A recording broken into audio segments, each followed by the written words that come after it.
हम लोग रोज चर्चा करते रहते हैं, पूरे देश का भ्रमण कर रहे हैं। मैं देख रहा हूं कई जगह हमारे अपने ही साथी अपने भाषण में कहते हैं कि हम ईंट का जवाब ईंट से, गोली का जवाब गोली से देंगे। ये लड़ाई औजार हथियार या तलवार की नहीं है, ये लड़ाई विचारधारा की है। वो लोग जो संख्या में केवल 12% हैं, वो अपनी विचारधारा के दम पर, चूंकि उसने जो बाकी के जो 85-88% लोग हैं उनके मन को भ्रष्ट करके उनको अपनी विचारधारा से जोड़ लिया है। जब 85 या 88% वाली विचारधारा के लोग 12% की विचारधारा के रास्ते पर चल पड़ेंगे और 85% में से केवल 12-15% लोग अपने बुजुर्गों की सांस्कृतिक विरासत में, अपने बुजुर्गों की विचारधारा पे चलेंगे, तो 12 वाले तो हो गए 85 और 85 वाले रह गए 15 या 12। यही कारण है कि 85% पर 15% राज कर रहा है। जो लोग अपने इतिहास को नहीं जानते वो कभी इतिहास नहीं बना सकते। इतिहास बनाने के लिए इतिहास को जानना होगा। हमें हमारी ताकत किन कारणों से है, अपनी ताकत को भी पहचानना पड़ेगा और हमारी कमजोरियां क्या है, उस कमजोरी को भी पहचानना पड़ेगा। अगर हम अपनी कमजोरियों को पहचान कर कमजोरियों को दूर नहीं करेंगे और जिस चीज में हमारे अंदर ताकत है उसको संचित कर कर और ज्यादा इकट्ठा कर कर मजबूत नहीं करेंगे, तो हम उन्हीं 12-15% लोगों से हारते रहेंगे। तो सच को जानना बेहद जरूरी है। हमारी ताकत क्या है, इसको जानने से पहले यह जानना जरूरी है ऐसे कौन से कारण हैं कि हमारे समाज के लोग लगभग 3-3.5 हजार साल तक गुलाम रहे। मैं समझता हूं इसका कारण एक ही है। इसका कारण वो धर्मशास्त्र है, वो सामाजिक व्यवस्था है जिसने हमें हजारों जातियों में बांटा, जिसने हमें वर्ण में बांटा, जिसने हमें पढ़ने लिखने से वंचित रखा, जिसने हमें व्यापार करने से वंचित रखा, जिसने हमें संपत्ति से वंचित रखा। और जब वो रास्ते खुले, डॉक्टर बाबा साहब अंबेडकर ने खोले। एक तरफ तो उन्होंने हमारे पढ़ने के रास्ते खोले, जब पढ़ने के रास्ते खोल दिए तो हमारे लोग स्कूल कॉलेज जाने लगे। उस वक्त स्कूल कॉलेज सरकारी होते थे, तो सरकारी स्कूलों से पढ़ के हमारे लोग जज, engineer, doctor, collector, scientist, professor बनने लगे। और धीरे धीरे उसका असर यह हुआ कि एक तरफ बाबा साहेब के रिजर्वेशन की वजह से संसद और विधानसभाओं में पहुंचे और दूसरी तरफ उनके द्वारा खोले हुए मार्ग की वजह से पढ़ लिख कर रिजर्वेशन से हम लोग नौकरियों में पहुंचे। तो थोड़ा थोड़ा घर में पैसा आने लगा, थोड़ा थोड़ा आत्मविश्वास आने लगा। और लेकिन इसके बाद असली खेल उसके बाद शुरू हुआ। जिन लोगों ने हजारों साल तक हमें गुलाम बना के रखा, उनको यह तकलीफ पैदा होने लगी कि अगर ये गरीबों के, दलितों के, पिछड़ों के, आदिवासियों के बच्चे इस तरह पढ़ लिख कर जज, engineer, doctor, collector, scientist, professor बनेंगे तो उनके खेतों में, उनकी फैक्ट्रियों में सस्ते मजदूर कहां से आएंगे। और वहीं से उन्होंने षड्यंत्र चालू किया और उस षड्यंत्र का मैं पर्दाफाश करने आया हूं। क्योंकि मैंने इस बात का सर्वे किया है कि जो सुप्रीम कोर्ट, हाई कोर्ट के अंदर जो जज हैं वो सरकारी स्कूल से पढ़े हैं या प्राइवेट से पढ़े हैं।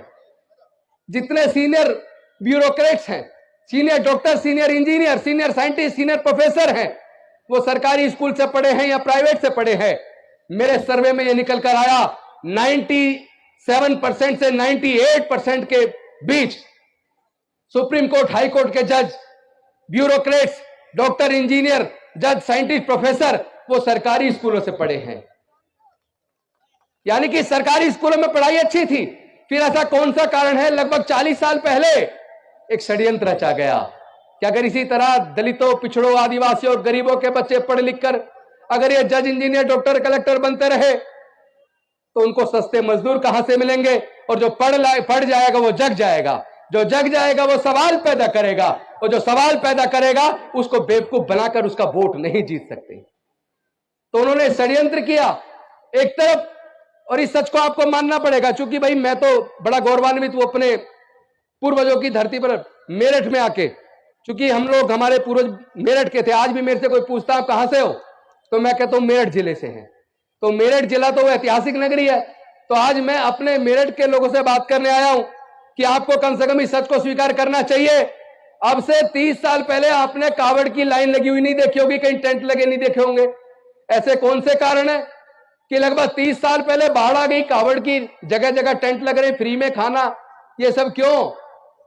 ताकि आप पढ़ लिख कर कामयाब ना बन जाओ।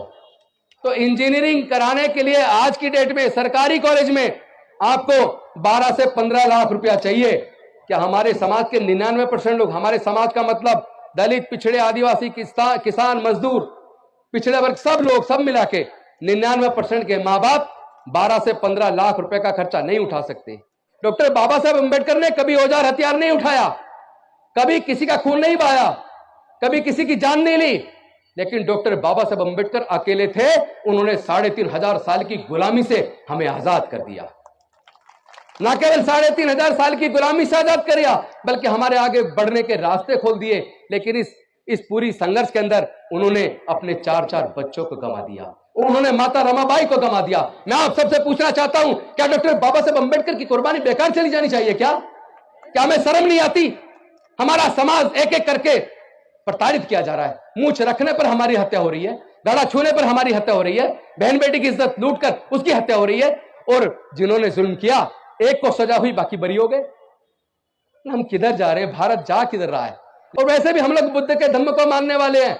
और आप इतिहास पढ़ लीजिए, हमारे पूर्वज बौद्ध थे। हम कोई धर्म परिवर्तन नहीं कर रहे, हम घर वापसी कर रहे हैं। हम लोग घर वापसी कर रहे हैं। तो अगर हमारे समाज के लोग तरक्की चाहते हैं, विकास चाहते हैं, तो आपको अपने पूर्वजों के धम्म में, बुद्ध के धम्म में वापस आना पड़ेगा। मैं धर्म परिवर्तन के खिलाफ हूं, मैं किसी की आस्था को ठेस पहुंचाने के लिए बिल्कुल तैयार नहीं हूं, लेकिन कोई हमारे आस्था को ठेस पहुंचाए वो भी हमें स्वीकार नहीं है। आपस में दलित, पिछड़ा, आदिवासी सब लोग मिलके रोटी बेटी का रिश्ता शुरू करो।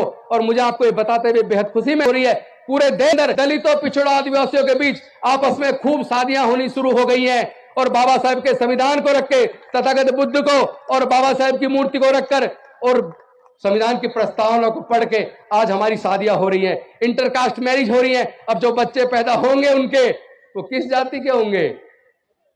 वो बुद्ध होंगे, बौद्ध होंगे, वो बौद्ध होंगे, क्योंकि उन्हें बुद्ध की शरण में आ गए।